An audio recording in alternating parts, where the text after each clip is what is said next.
మిద్దె తోటలు చేసుకోవటం వల్ల ఎన్నో రకాల లాభాలు ఉంటాయి. అందులో ముఖ్యమైనది వ్యాయామ లాభం. ఆధునిక జీవితంలో వైట్ కాలర్ జాబులు ఎక్కువ ఉండటం వల్ల వైట్ కాలర్ జాబులు ఎక్కువ రావటం వల్ల శరీరానికి తగినంత వ్యాయామం లేకుండా పోవడం అనేది పారిశ్రామిక విప్లవ ప్రారంభం నుంచి ప్రారంభమైంది. నిజానికి 250 ఏళ్లకు పూర్వం నుంచి కూడా దాదాపు ఈ ధోరణి మొదలైంది. శరీరాలకు వ్యాయామం లేకపోవడం అనేది ఉద్యోగ వర్గాల్లో లైట్ కాలర్ జాబ్స్ చేసే వాళ్ళలో ఇప్పుడైతే కోట్ల సంఖ్యలో ఉన్నారు మన దేశంలో. వైట్ కాలర్ జాబ్స్ నీడ పట్టున కూర్చుని జాబులు చేసేవాళ్ళు ఉన్నారు. వాళ్ళందరికీ కూడా నిజానికి శరీరానికి వ్యాయామం లేకపోవడం వల్ల స్థూలకాయం రావటం, పొట్టలు రావటం, అవి వచ్చిన తర్వాత మిగతా అనేక రకాల వ్యాధులు రావటం అనేది మనం చూస్తూ ఉన్నాం. మన దేశంలో అయితే గత 100 సంవత్సరాలుగా లేదా స్వాతంత్ర్యానంతర భారతదేశంలో పుట్టుకొచ్చిన 2 తరాల్లో మనం చూస్తున్న ధోరణులు ఇవి, వ్యాధులు ఇవి. ఈ స్థూలకాయాన్ని తద్వారా వచ్చే అంటే వ్యాయామం లేకపోవటం వల్ల వచ్చే స్థూలకాయం, ఇంకా మరికొన్ని సమస్యలు వ్యాధులుగా పరిణమించడం, వాటికి మళ్ళీ వర్కింగ్ క్లాస్ లైఫ్ స్టైల్లో ప్రధాన భాగమైన శ్రమ, వ్యాయామం కూడా శరీరానికి ఉండాలని డాక్టర్లు చెప్పటం వల్ల మన నగరాల్లో చూస్తూ ఉంటాం కదా, పొద్దున్న సాయంత్రం రోడ్ల మీద, పార్కుల్లో చాలామంది నడక, రన్నింగు, జాగింగ్ ఇలాగా వ్యాయామాలు చేస్తూ ఉంటారు. మనం ఇవాళ గ్రామాల్లో కూడా వ్యవసాయదారులలో కూడా కొందరు మధ్యతరగతి వాళ్ళలాగా మారి వ్యవసాయంలో యాంత్రీకరణ వల్ల శరీర కష్టం వ్యవసాయంలో తగ్గి రైతుల్లో కూడా పొట్టలు రావటం, స్థూలకాయం రావటం సాధారణం అవుతుంది. గ్రామాల్లో కూడా ఉదయం రోడ్ల మీద వాకింగ్, రన్నింగ్ చేస్తూ ఉన్నారు. డాక్టర్లు చెప్పటం వల్ల చేస్తూ ఉన్నారు. మీ అందరికీ తెలిసిన విషయాలు నేను ఒకసారి మళ్ళీ మనం మననం చేసుకోవడం కోసం చెప్తూ ఉన్నాను. శ్రమ ప్రధానమైంది కనుకనే శరీరం అన్నారు. ఆ శరీరానికి శారీరక శ్రమే తప్పనిసరి ఉండాలి. శరీరంలో ప్రతి పార్టు కదలాలి నిత్యం. ప్రతి కణానికి కూడా వ్యాయామం కావాలి. ఎప్పుడైతే వ్యాయామం లేకుండా శరీరంలో కొంత భాగం అలా ఉండిపోతుందో అక్కడల్లా కొవ్వు పెరిగిపోతుంది. అక్కడ ఆ జీవకణాల్లో జరగవలసిన రసాయన ప్రక్రియలు జరగటంలో కూడా మందగింపుకు లోనవుతాయి. అంచేత ఎప్పుడైతే వర్కింగ్ క్లాస్ నుంచి వైట్ కాలర్ జాబుల్లోకి మారుతూ ఉంటారో వారందరికీ కూడా వచ్చే సమస్య శారీరక వ్యాయామం లేకపోవటం, తద్వారా వచ్చే చాలా సమస్యలు.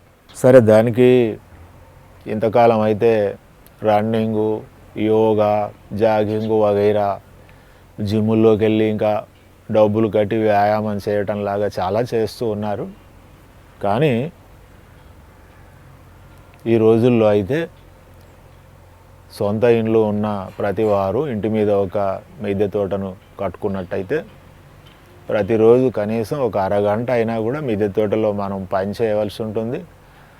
చాలామంది మిద్దె తోటలు మెయింటైన్ చేస్తే చాలా సమయం పడుతుంది, బాగా శ్రమ అవుతుంది అని అనుకుంటారు. కానీ అదేమీ లేదు. రోజు అరగంట కేటాయిస్తే చాలు. ఉదయం పూట పొద్దున్నే లేచి కాస్త తోటలోకి వచ్చి ఒక అరగంట మొక్కలకు కాస్త నీరు పెట్టి ఏదైనా ఓ కొత్త మొక్కను పెట్టడం, కాస్త మట్టిని మిశ్రమాన్ని తయారు చేసుకోవటం, ఓ కుండీలో పోసుకోవటం, తోట ఊడ్చుకోవటం లాంటివన్నీ కూడా ఒక అరగంటలో కంప్లీట్ చేసుకోవచ్చు.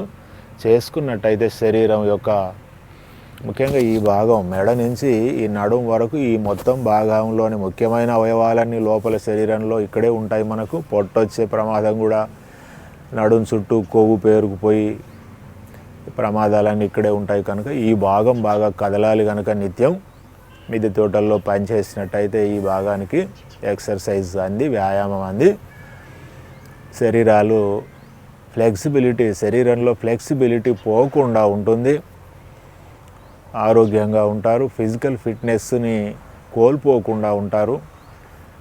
ఫిజికల్ ఫిట్నెస్ని కోల్పోతే క్రమంగా చాలా కోల్పోతారు మనుషులు. సో అందువల్ల మనకి ఇంటి మీద ఒక మిద్దె తోటను ప్రారంభిస్తే ఆటోమేటిక్గా మనము ఇంటి మీదనే ఒక వ్యాయామశాలను కూడా ఏర్పాటు చేసుకున్నట్టు అవుతుంది. ప్రత్యేకంగా మనం పొద్దున్నే రోడ్లు పట్టుకుని పరిగెత్తనక్కర్లేదు. ఆ మాత్రం సలహాలు ఇవ్వడానికి మనం డాక్టర్ల దగ్గరికి కూడా వెళ్ళి డబ్బు ఖర్చు పెట్టక్కర్లేదు.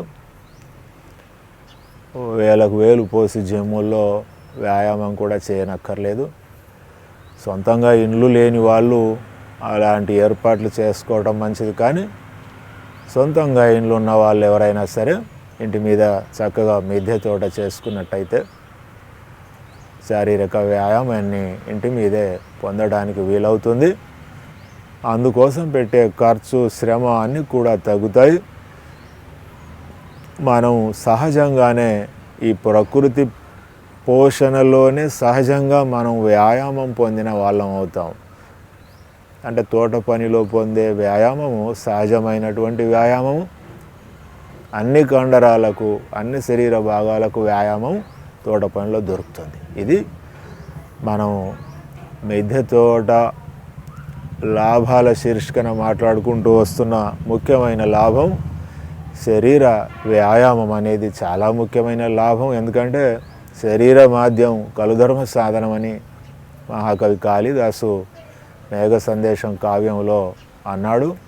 ఈ శరీరం ఉంటేనే మనిషి చేయవలసిన పనులన్నీ చేసేది ఈ శరీరం అనే సాధనంతో చేస్తారు. కనుక ఈ శరీరాన్ని పోషించుకోవడానికి ఆహారం ఎంత అవసరమో, వ్యాయామం కూడా, మంచి ఆహారం ఎంత అవసరమో శరీరానికి వ్యాయామం కూడా అంత అవసరం. కనుక ఈ ఆహారము, వ్యాయామము రెండూ కూడా మనకు మిద్దె తోట ద్వారా ఒకటి ప్రత్యక్షంగా, ఒకటి పరోక్షంగా మనకు లభిస్తాయి. కనుక మిద్దె తోటను మించిన వ్యాయామశాల లేదు అని మనం భావించుకోవచ్చు. అటువంటి ప్రయోజనాలన్నీ మిద్దె తోట వల్ల కలుగుతాయి.